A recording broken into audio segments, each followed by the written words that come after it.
भाषा तो आपकी है। क्या बता रहे हो आप यहाँ वकील को? Prime Minister Modi, why don't you take some questions from the freest press in the world? दोस्तों नमस्कार, मेरा नाम प्रशांत है और आप देखना शुरू कर चुके हैं आपका अपना चैनल खुद रंग। भारतीय जनता पार्टी की सरकार इस देश में जब से आई है तब से तमाम तरीके के इस तरीके के आरोप लगते आए हैं कि इस देश की न्यायपालिका पर धीरे धीरे भारतीय जनता पार्टी के तरीके के काम करने वाले या भाजपा के हिसाब से काम करने वाले या नरेंद्र मोदी की सरकार के हिसाब से काम करने वाले लोगों की संख्या लगातार बढ़ रही है। अब मैं ये बात क्यों कह रहा हूं, अभी आपको बताऊंगा। बीते दिनों एक पूर्व जज ने भी ये बयान दिया, वो मैंने आपको वीडियो से पहले के वीडियो में बताया, लेकिन आज जो मैं आपको वीडियो दिखाने जा रहा हूं वो वीडियो बताता है कि किस तरीके से अदालत कम से कम ऐसा लग रहा है कि गाली गलौज का अड्डा बन गया है। ऐसा लगता है जैसे मिलॉर्ड और वकीलों के बीच में जो है बहस नहीं हो रही है, उनके बीच में गाली गलौज हो रहा है। मतलब ऐसे ऐसे शब्दों का इस्तेमाल किया जा रहा है आप सोच नहीं सकते। और ये सब कुछ मिलॉर्ड की अदालत में हो रहा है, मिलॉर्ड की कोर्ट में हो रहा है। आज मैं उस वीडियो के बारे में आपको बताऊंगा। आपने देखा होगा कि रोहिणी कोर्ट में, दिल्ली की रोहिणी कोर्ट में इस तरीके का एक घटनाक्रम निकल के सामने आया था। एक ऐसा ही और मामला निकल के सामने आया, अभी आपको वो वीडियो में दिखाऊंगा। दूसरी तरफ उमर खालिद के मामले में माननीय जज साहब ने क्या कुछ कहा है जिससे किस तरीके से पूरा का पूरा सिस्टम एक तरीके से आप कह लीजिए काम करता है, उसकी पूरी की पूरी पोल खुल गई है। अभी मैं उस खबर के बारे में बताऊंगा। और नरेंद्र मोदी को नॉर्वे की एक महिला पत्रकार ने सवाल करना सिखाया है, पत्रकारिता सिखा दी है, जो इस देश का गोदी मीडिया बीते 12-13 सालों में नहीं कर पाया। बिना रीढ़ का इस देश का मीडिया, नॉर्वे के एक महिला पत्रकार ने इस पूरे देश के मीडिया को और नरेंद्र मोदी को उनकी असली हैसियत बता दी। एक सवाल के जवाब में ऐसी भद्द पिटी है पूरी दुनिया भर में कि मुंह छुपाए छुपाए घूम रहे हैं मोदी सरकार के अफसर और स्वयं नरेंद्र मोदी। अभी वो तस्वीर आपको दिखाने की कोशिश करूंगा और इस देश में किस तरीके से बड़ा सिस्टमैटिक ढंग से डिस्क्रिमिनेशन का काम चल रहा है। जो मुसलमानों के साथ खड़ा हो जाए उसकी गर्दन उड़ाने पर लाखों करोड़ों का इनाम घोषित हो जाए। हाँ, सायोनी घोष के लिए ऐसा हो रहा है। अभी आपको बताऊंगा, दिखाऊंगा खबर, और इसके अलावा बहुत सारी खबरें हैं, लेकिन सबसे पहले जरा इस वीडियो को देखिए। मैं बोल रहा हूँ भाषा तो आपकी है। क्या बता रहे हो आप यहाँ वकील को, बार के प्रधान को? क्या बात, कितनी अच्छी भाषा बोली आपने। हाँ, आप कितनी अच्छी है ना, कितने अच्छे बोलते हो आप हैं। हाईकोर्ट जजों को मेरे बाप दादा बता रहे हो, जाओ अपने बाप दादा से कर लो जो करना हो। ये पूरा वीडियो लगभग 4 मिनट के आसपास का है। पूरा वीडियो मैं आपको नहीं दिखा सकता, लेकिन लगभग ये जो वीडियो जितना हिस्सा मैंने आपको अभी दिखाया है, इस वीडियो से पता चलता है कि अदालतों में किस तरीके से काम हो रहा है। मतलब बाप दादा का जिक्र कर रहे हैं। बाप दादा किसको बोल रहे हैं? ये जो जज साहब हैं ये बोल रहे हैं हाई कोर्ट और सुप्रीम कोर्ट के जजों को बाप दादा बोल रहे हैं। मतलब गालियों की बात हो रही, गालियां दी जा रही हैं एक दूसरे को। और सोचो ये सब कुछ कोर्ट में चल रहा है। भरे रूम में न्यायपालिका की धज्जियां उड़ा रहे हैं न्यायपालिका के ही रखवाले, इसमें कोई बाहरी नहीं है। मैं तो सिर्फ ये खबर आपको बता रहा हूं जिस तरीके से तमाम सारे लोग बता रहे होंगे। अब इसको लेकर दिवान ने देखिए क्या लिखा है। बार एंड बेंच की एक खबर है, उसको ट्वीट किया है। हुआ क्या है इस मामले को लेकर के, एक और जो मामला था उसको लेकर के भी इस ट्वीट को देखिए। इस तरीके के मामलों पर क्या कहा कि कल एक वीडियो देखा जिसमें एक जज साहब और एक वकील के बीच जमकर बहस और चिल्ला चिल्ली हो रही थी। वकील साहब चिल्ला चिल्ला करके बता रहे थे कि जज साहब ने उन्हें कौन सी गाली दी। जब साख साहब चीख रहे थे, मुझे धमका रहे थे, तो सब रिकॉर्ड हुआ और वीडियो वायरल हुआ। इस घटना की वजह से आज दिल्ली राउज एवेन्यू कोर्ट में वकील हड़ताल पर चले गए, जबकि दिल्ली जुडिशियल सर्विस एसोसिएशन ने रोहिणी कोर्ट की कार्यवाही, गैर कानूनी रिकॉर्डिंग और उससे जानबूझकर प्रसारित किए जाने की कड़ी निंदा की। उन्होंने वीडियो के सभी प्लेटफॉर्म से हटाने की मांग की है। उधर दिल्ली हाई कोर्ट ने जिला जज राकेश कुमार का ट्रांसफर कर उनको दिल्ली न्यायिक अकादमी भेज दिया है। दिल्ली हाई कोर्ट के जिला जज राकेश कुमार। अब आप सोचो कि न्यायपालिका में क्या कुछ चल रहा है, किस तरीके का घटनाक्रम लगातार अंजाम दिया जा रहा है। अब सोचो, कह रहे हैं कि वीडियो डिलीट करो, मतलब गरियाएंगे भी और वीडियो भी डिलीट कराएंगे, उसकी मांग भी करेंगे। जबकि जिस तरीके से सुप्रीम कोर्ट की लाइव स्ट्रीमिंग होती है ना सुनवाई की, इसी तरीके से होना चाहिए ताकि पता तो चले कौन कितना भद्र है और कौन कितना अभद्र है, कौन कितना सलीके से बात करता है और कौन गालियों की बौछार करता है। ये जनता को भी पता होना चाहिए। ऐसा नहीं है कि वकील साहब बदतमीजी करें और ऐसा भी नहीं है कि मीलॉर्ड बदतमीजी करके निकल जाएं। इस वीडियो में तो कम से कम यही समझ में आया। उधर जो सुप्रीम कोर्ट के जज हैं, उन्होंने उमर खालिद और शर्जील इमाम को लेकर के बहुत कठोर और कठिन टिप्पणी की। अपने ही सिस्टम के भीतर इस टिप्पणी को माना जा रहा है, कहा जा रहा है कि यह पोल खोलने वाली टिप्पणी। इस खबर को देखिए। सुप्रीम कोर्ट बोला कि उमर खालिद शर्जील इमाम को बेल मिल सकती थी।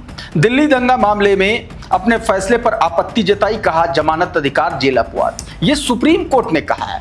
कहा दिल्ली दंगा के मामले में उमर खालिद को और शर्जील इमाम को जमानत मिल सकती थी, लेकिन नहीं मिली। अपने सुप्रीम कोर्ट ने अपने ही जजों के फैसले का एक तरीके से विरोध कर डाला।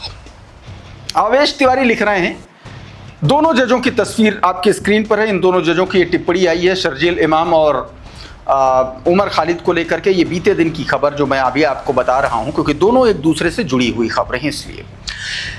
आवेश तिवारी लिख रहे हैं कि ये दो थे जिन्होंने बिल्किस बानो केस में अभियुक्तों की रिहाई को गलत बताया था। ये वही दो हैं जिन्होंने यूएपीए के तहत 5 सालों से बंद उमर खालिद और शर्जील इमाम को जमानत देने के जस्टिस अरविंद कुमार के फैसले को गलत बताया, न देने के, माफ कीजिएगा। इन्होंने कहा कि अदालत केवल आरोपों के आधार पर लंबी अवधि तक कैद नहीं होने दे सकती किसी को, भले ही वो यूएपीए के क्यों ना हो। कोर्ट ने यह भी कहा कि आतंकवाद विरोधी कानून के तहत भी जमानत नियम है और जेल अपवाद है। कहा कि जस्टिस नागरत्ना और जस्टिस कास्टस भूयान ने भरी अदालत में यूएपीए की धज्जियां उड़ा करके रख दी। इन्होंने कहा कि पूरे भारत में यूएपीए के मामलों में 2019 से 2023 के बीच दोष सिद्धि की दर 1.5 से 4% के बीच रही है, जबकि जम्मू कश्मीर में ये 1% से भी कम रही है। हम कॉकरोचों के देश में कानून के राज की हिफाजत को कुछ लोग खड़े हैं, सल्यूट सर, सल्यूट मैडम, इस तरीके से तारीफ भी हो रही है।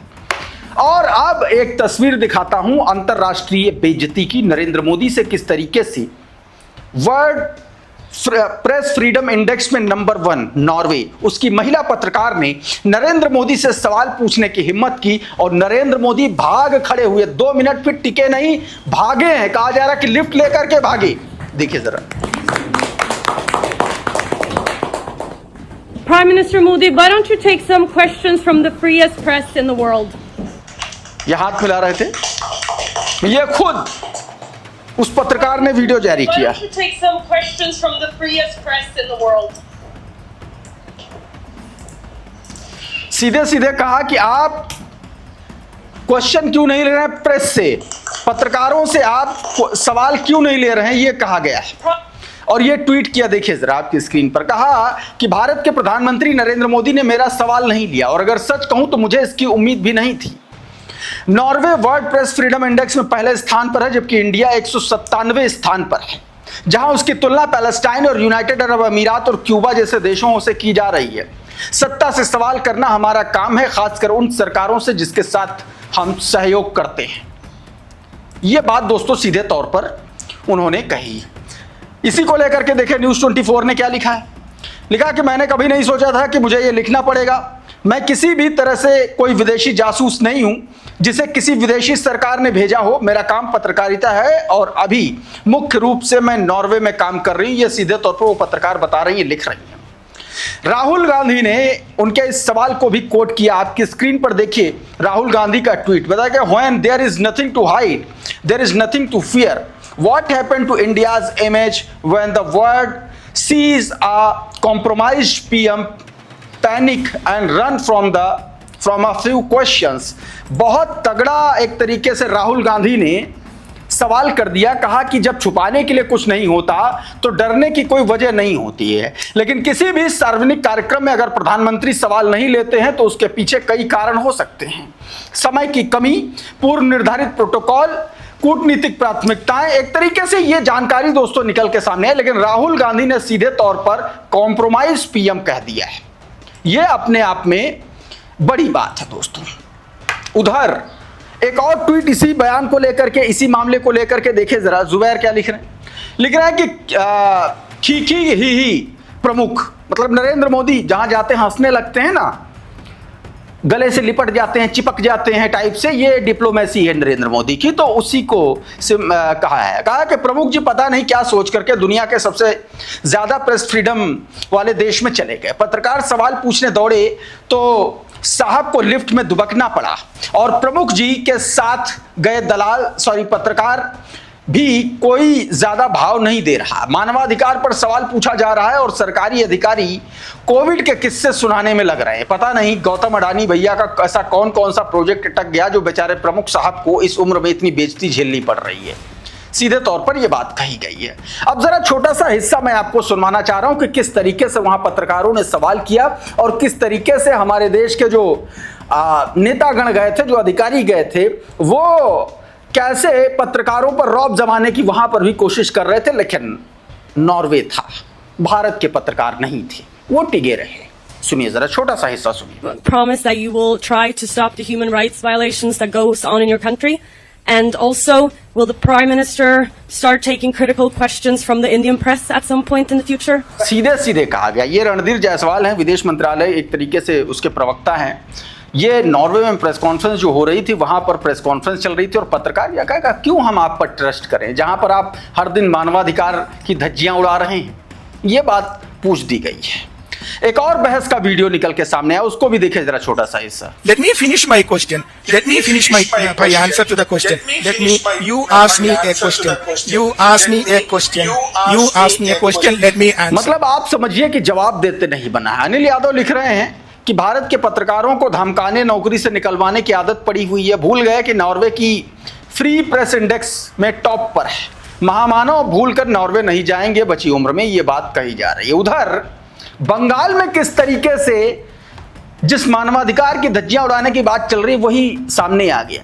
सायोनी घोष टीएमसी के नेता हैं, सांसद हैं, उनकी गर्दन उड़ाने के लिए भाजपाई जो हैं इनाम रख रहे हैं। जरा इस वीडियो को देखिए। 100 किलोमीटर तक प्रचारित करना, जो सायोनी घोष का सर काट के लाएगा उसे डॉक्टर किसी के 1 करोड़ रुपया इनाम देगा। सायोनी घोष का सिर काट के जो लाएगा उसको ये 2 कौड़ी का चिंटू डॉक्टर प्रदीप दीक्षित 1 करोड़ रुपए की, इसकी खुद की औकात 10 लाख से ज्यादा की नहीं होगी और ये 1 करोड़ की बात। और सबसे बड़ी बात ये कि किस तरीके से आदमी कह लेता ये सब कुछ हो रहा है, ये सब कुछ हो रहा है और प्रधानमंत्री से सवाल किया जाता है तो भाग जाते हैं।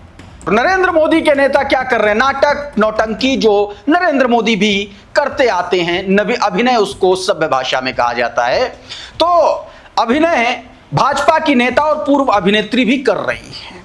पेट्रोल की कमी हुई तो भाजपाइयों ने इसको भी उत्सव जैसा बना दिया है।